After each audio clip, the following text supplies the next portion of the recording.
Na tarde de 2 de dezembro de 2016, um bombeiro caminhava com seu cachorro às margens do rio Humber, em Toronto, no Canadá, quando notou uma mala presa entre as rochas, aparentemente descartada de uma ponte. Ao perceber que havia algo estranho, decidiu acionar a polícia.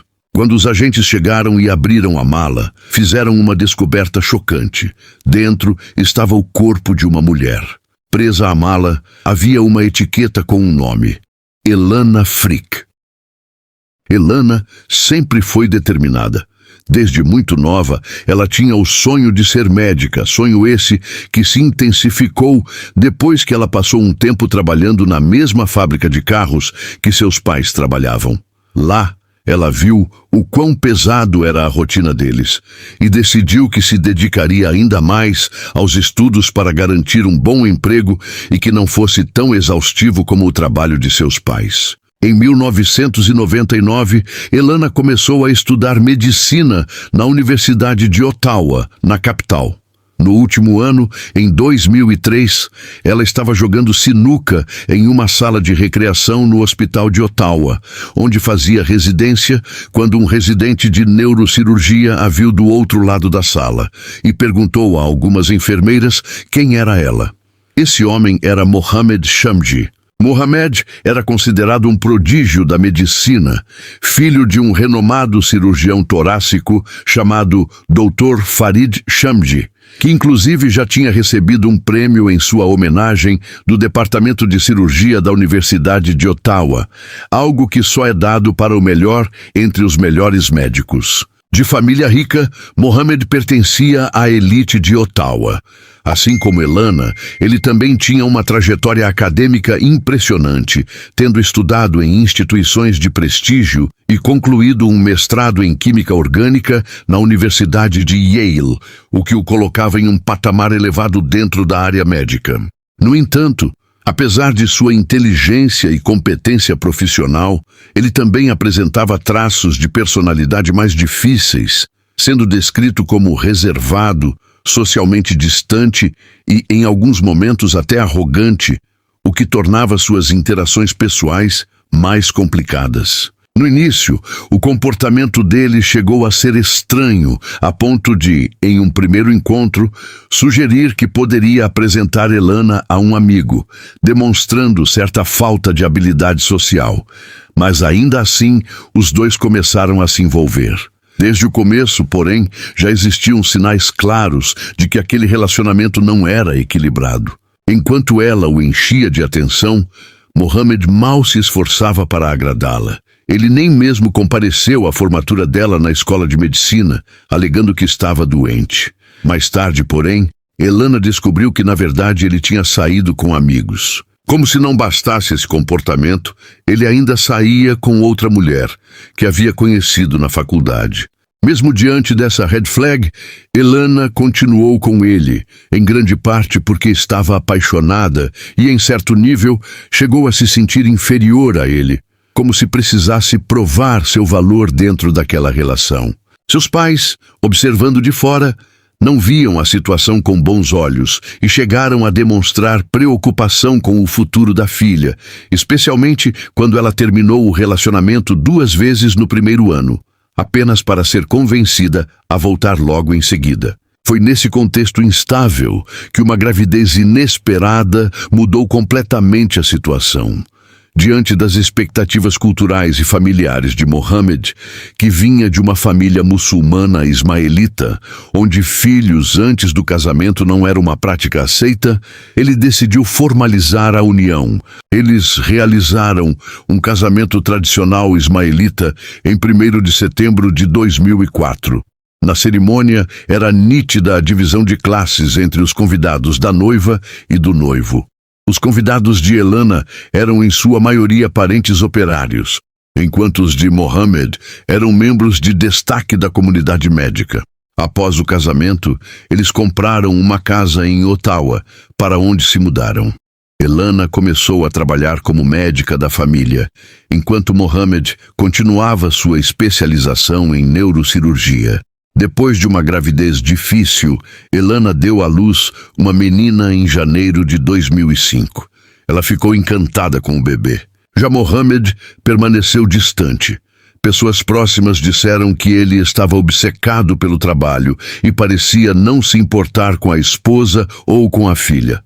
Algumas semanas após o nascimento da bebê, os familiares de Mohammed foram visitá-los. Elana estava no andar de cima amamentando a criança, por isso não desceu para recebê-los. Mohammed ficou furioso. Ele xingou a esposa, disse que era o dever dela saudar os convidados na porta da frente como um gesto de deferência e respeito. Depois desse episódio, Elana contou a seus pais que se sentia como se tivesse que pisar em ovos em sua própria casa, devido ao comportamento de Mohammed. Conforme o tempo foi passando, a relação entre o casal foi se tornando cada vez mais difícil. Mohammed, além do comportamento controlador, passou a ter momentos de raiva, na maioria das vezes sem motivo algum. Ele começou a ridicularizar a esposa por ter ganhado peso e dizia que a comida dela era uma porcaria. Na primavera de 2005, Mohammed foi aceito em um prestigiado programa de doutorado em engenharia biomédica na Universidade de Duke, nos Estados Unidos. Elana decidiu aproveitar a oportunidade e se inscreveu para o curso de mestrado em políticas públicas dessa mesma universidade.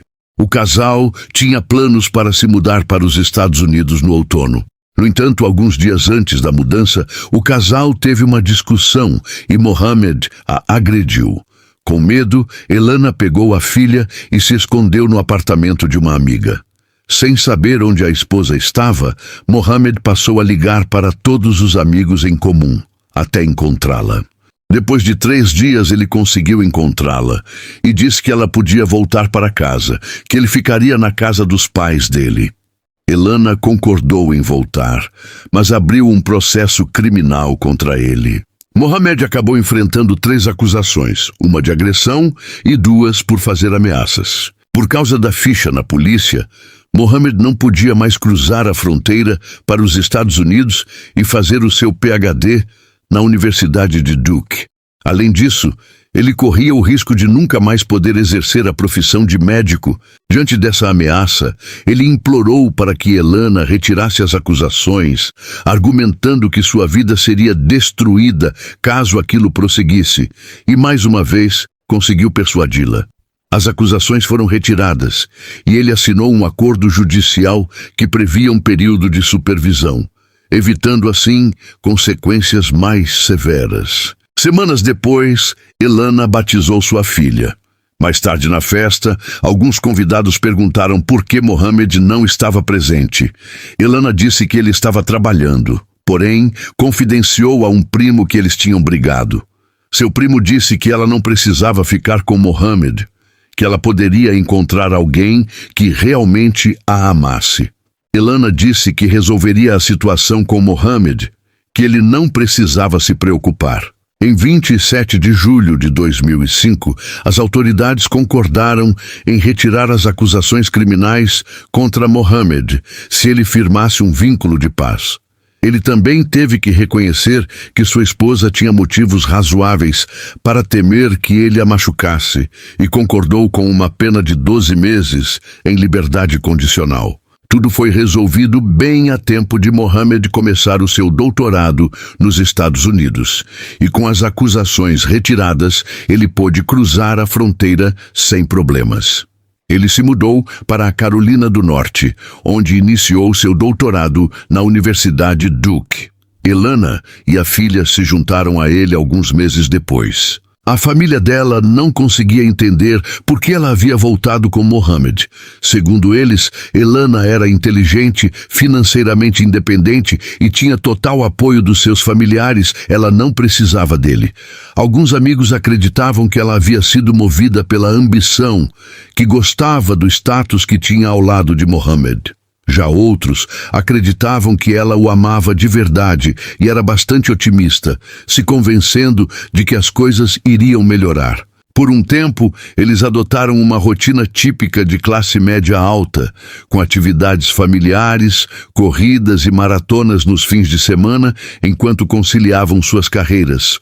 Mohamed concluiu o doutorado em tempo recorde, enquanto Elana avançava em sua formação, recebendo bolsas importantes e consolidando sua trajetória profissional. 2 anos depois, em 2007, Elana ficou grávida novamente e deu à luz a segunda filha, em novembro do mesmo ano. Amigos em comum estranharam a dinâmica do casal. Quando estava com Mohamed, Elana sempre pedia permissão para ele, referente a qualquer coisa, sendo extremamente submissa a ele. Quando ela estava com outras pessoas, Mohamed ligava várias vezes, exigindo saber com quem ela estava e o que estava fazendo. Elana era vista sempre sorrindo e nunca reclamava do casamento. No entanto, um dia uma das amigas a encontrou chorando. Elana contou que o seu relacionamento não era o que as pessoas pensavam. Em 2009, a família retornou ao Canadá, estabelecendo-se novamente em Ottawa. Nessa época, Mohamed recebeu um prêmio por atender bem os seus pacientes. E foi nesse período que o casal passou a construir uma presença nas redes sociais, projetando uma imagem cuidadosamente selecionada de suas vidas, algo que, como é comum, mostrava apenas os melhores momentos, criando a impressão de um relacionamento perfeito. Porém, Elana admitiu para os amigos mais próximos que Mohamed exercia controle absoluto sobre as suas redes sociais. Ele a fazia bloquear pessoas que ele não aprovava e selecionava as fotos que ela devia postar. Mohamed não permitia que as filhas brincassem com crianças que não atendiam aos seus padrões, ou seja, crianças financeiramente menos favorecidas. Os conflitos voltaram a crescer e as discussões frequentemente terminavam com ele elevando o tom de voz, desvalorizando a esposa e insinuando que poderia ter uma vida melhor com outra pessoa. Naquele ano, ele recebeu uma oportunidade de especialização em Calgary, o que levou o casal a viver um relacionamento à distância por cerca de 1 ano. Algo que poderia ter sido positivo, mas acabou apenas expondo ainda mais os problemas existentes. Durante esse tempo, Elana descobriu que Mohamed estava novamente tendo um caso, após encontrar evidências em um computador da família. Ele admitiu a traição e, embora devastada, Elana decidiu continuar no relacionamento, mesmo com o aconselhamento de amigos para que o deixasse. Pouco tempo depois, na tentativa de recomeçar, a família se mudou para Toronto, adquirindo uma casa de alto padrão em North York, onde passaram a viver uma vida ainda mais confortável, ao mesmo tempo em que discutiam a possibilidade de ter um terceiro filho. Apesar da instabilidade evidente, essa decisão foi levada adiante e em 2013 nasceu o terceiro filho do casal, dando a impressão de que a família estava completa.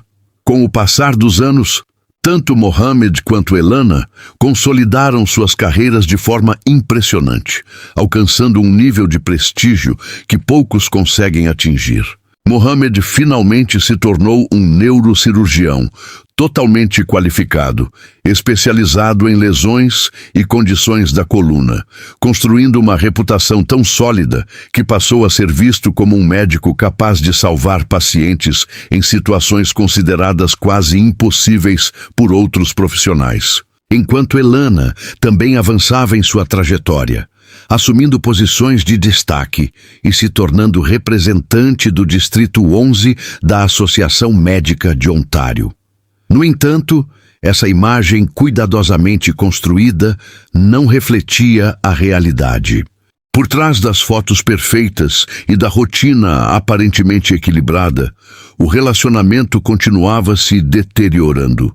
Em diferentes momentos, sinais físicos começaram a surgir. Um corte profundo na mão que precisou de pontos, marcas no pescoço e, quando questionada por amigos, Elana sempre apresentava explicações, justificativas que pareciam tentar minimizar o que realmente estava acontecendo. Em 2016, os dois começaram a praticar jiu-jitsu juntos e Elana postou uma foto de Mohamed de kimono com a legenda: Dr. Mohamed pode quebrar você e depois consertar. Eles comemoraram o 12º aniversário de casamento, o último. Elana deu a Mohammed um cartão onde escreveu: Meu querido Mohammed, amo você de todo o coração, 12 anos, 3 filhos, 4 cidades, 2 países e uma vida inteira de memórias. Mal posso esperar os próximos 50 anos. Na verdade, como vocês já devem ter percebido, o casamento deles estava condenado à ruína. Não só à ruína, como também à tragédia. Ainda em 2016, Elana começou a falar com Mohammed a respeito de divórcio. Mohammed entrou em pânico, implorou para que ela pensasse melhor. Ela concordou, mas não ficou em paz, pois suspeitava que Mohammed tinha outra amante. O desgaste emocional era tão profundo que, em meio a esse cenário, Elana também acabou se envolvendo com outro homem, um médico que, assim como ela, também era casado e tinha filhos. Ele a tratava bem e a fazia se sentir desejada novamente.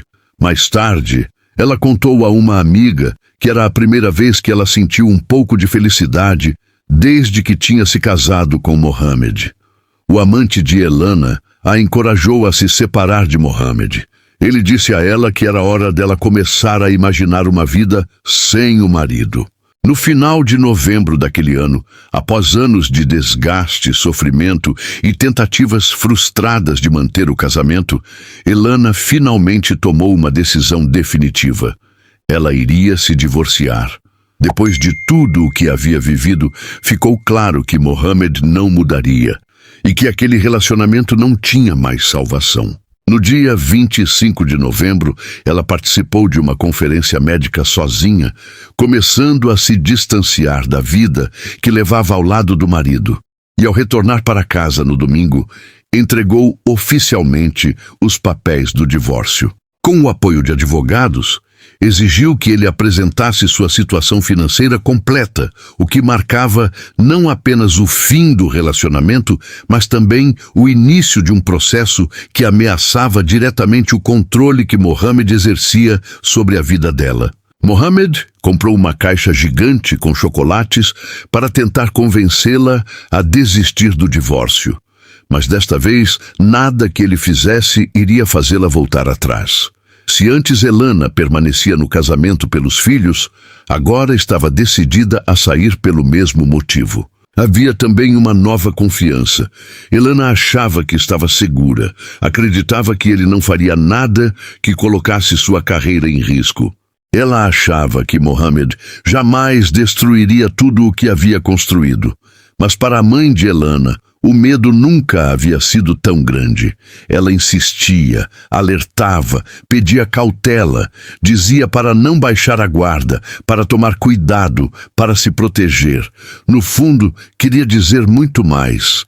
Queria que a filha fugisse, que levasse os filhos, que se afastasse completamente. Mas não disse. Na última conversa que tiveram, a mãe não teve tempo de dizer à filha que a amava. Horas depois, o caso tomaria um rumo irreversível. Na quinta-feira, 1º de dezembro de 2016, 4 dias após entregar os papéis do divórcio, Elana deixou de responder mensagens e ligações. Na noite anterior, havia falado com a mãe, mas precisou encerrar a ligação rapidamente por causa da rotina com o filho.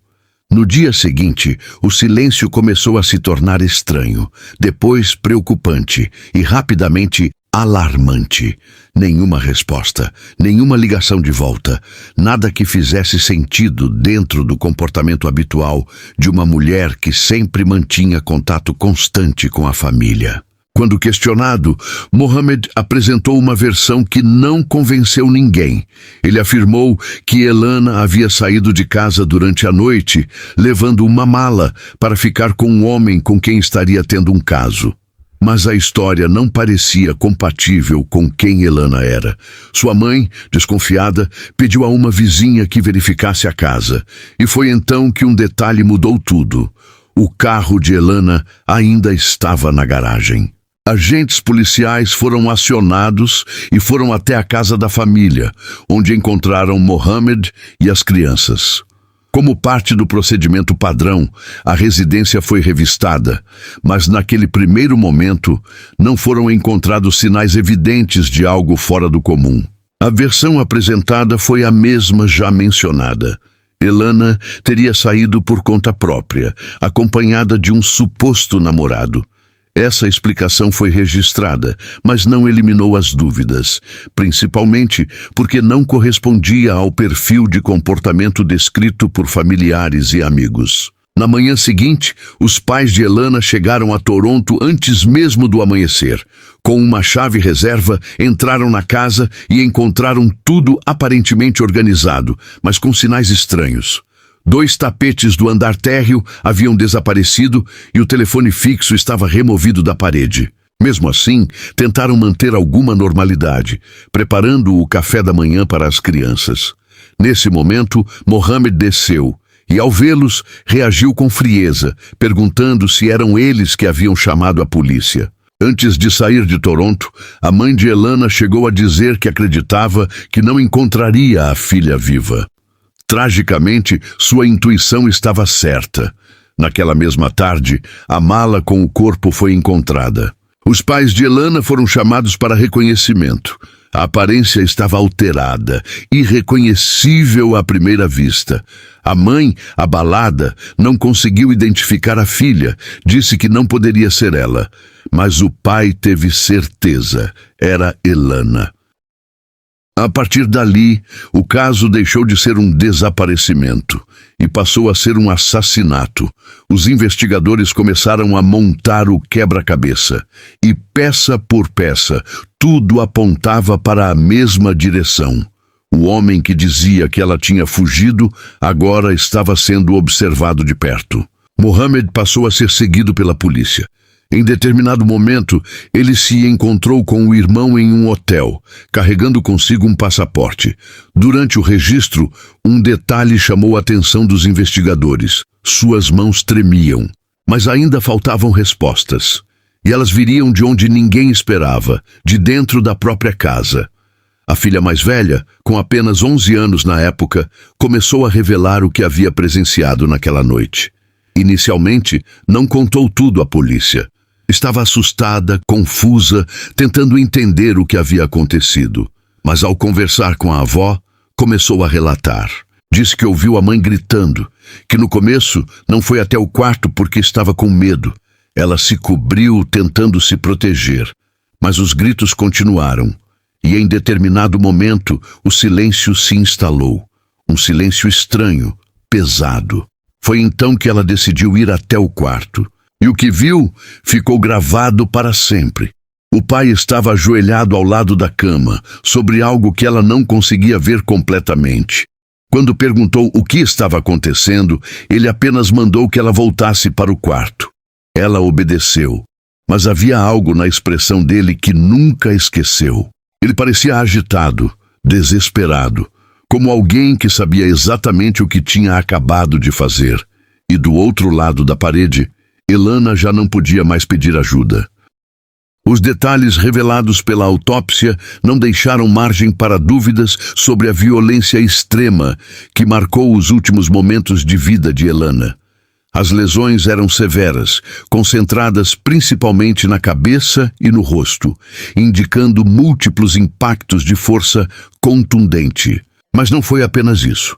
Havia sinais claros de compressão no pescoço, além de fraturas significativas na região cervical e na coluna. O nível de violência não se limitou ao momento da morte. Os peritos concluíram que parte das lesões foi causada enquanto ela ainda estava viva, e outras ocorreram depois, no processo de colocar seu corpo dentro da mala, o que exigiu força considerável para compactá-lo naquele espaço. Para os investigadores, as peças começavam a se encaixar de forma inevitável. Dentro da casa, naquele momento, havia apenas 5 pessoas. Os 3 filhos, Elana e seu marido, Mohamed Shamji. Nenhum sinal concreto indicava a presença de terceiros. A versão apresentada por ele, de que Elana havia saído voluntariamente com um namorado, não se sustentava diante dos fatos. No dia 2 de dezembro, Mohammed foi preso e acusado formalmente pelo assassinato da esposa, além de responder por tratamento indigno de restos humanos. A notícia se espalhou rapidamente, causando choque na comunidade médica. Para muitos, aquilo parecia impossível de conciliar com a imagem que tinham dele. Um médico respeitado, alguém que salvava vidas diariamente, descrito por pacientes como gentil, atencioso, dedicado. Pessoas que haviam confiado nele não conseguiam entender como aquele homem poderia estar no centro de um crime tão brutal. Mas, para quem conhecia a realidade por trás da fachada, aquilo não era exatamente uma surpresa. Foram necessários 2 anos e meio até que chegasse o momento da verdade. A expectativa era de um julgamento completo, com depoimentos, reconstrução dos fatos e a possibilidade de que a filha mais velha tivesse que testemunhar contra o próprio pai. Mas pouco antes do início do julgamento, houve uma reviravolta. Mohammed se declarou culpado, não por homicídio em 1º grau, mas por homicídio em 2º grau. A decisão foi aceita pela promotoria, em parte para evitar que a filha tivesse que reviver o trauma em tribunal, e também porque não havia evidências suficientes para comprovar premeditação, além de qualquer dúvida razoável. Ainda assim, o reconhecimento da culpa trouxe um encerramento parcial para o caso. Diante do tribunal, Mohammed se levantou e assumiu o crime. Disse que havia matado a esposa, falou sobre vergonha, arrependimento, descreveu Elana como uma boa esposa, uma boa mãe, alguém que havia sido importante em sua vida. Em seguida, voltou-se para os filhos, que estavam presentes na sala, e reconheceu o impacto irreversível de suas ações. Disse que havia destruído suas vidas, que havia causado uma dor imensurável, e que esperava que a memória da mãe os ajudasse a seguir em frente. No entanto, para quem ouviu, aquelas palavras não foram suficientes. Para a filha que assistia tudo de perto, a sensação não era de arrependimento genuíno. Era difícil acreditar naquelas declarações após tudo o que havia acontecido. Para os familiares de Elana, aquilo soava mais como uma tentativa de amenizar a própria situação do que um verdadeiro reconhecimento da gravidade do crime. A sentença foi de prisão perpétua, com possibilidade de liberdade condicional após 14 anos, o que para a família de Elana nunca será suficiente. Para eles, nenhuma decisão judicial seria capaz de compensar a perda, porque a única justiça possível, como eles mesmos disseram, seria tê-la de volta, algo que jamais acontecerá. Casos de violência doméstica raramente começam de forma extrema. Eles evoluem, começam com controle, avançam para abuso emocional, depois físico. O momento mais perigoso costuma ser exatamente quando esse controle começa a se perder, quando a vítima decide sair, quando rompe o ciclo. Hoje, para a família de Elana, resta o desejo de que sua história não seja apenas lembrada, mas compreendida, que outras pessoas consigam reconhecer os sinais antes que seja tarde, que tenham coragem de sair, que escolham viver. A maior tragédia não foi o que aconteceu com Elana, é quantas histórias como a dela continuam acontecendo todos os dias.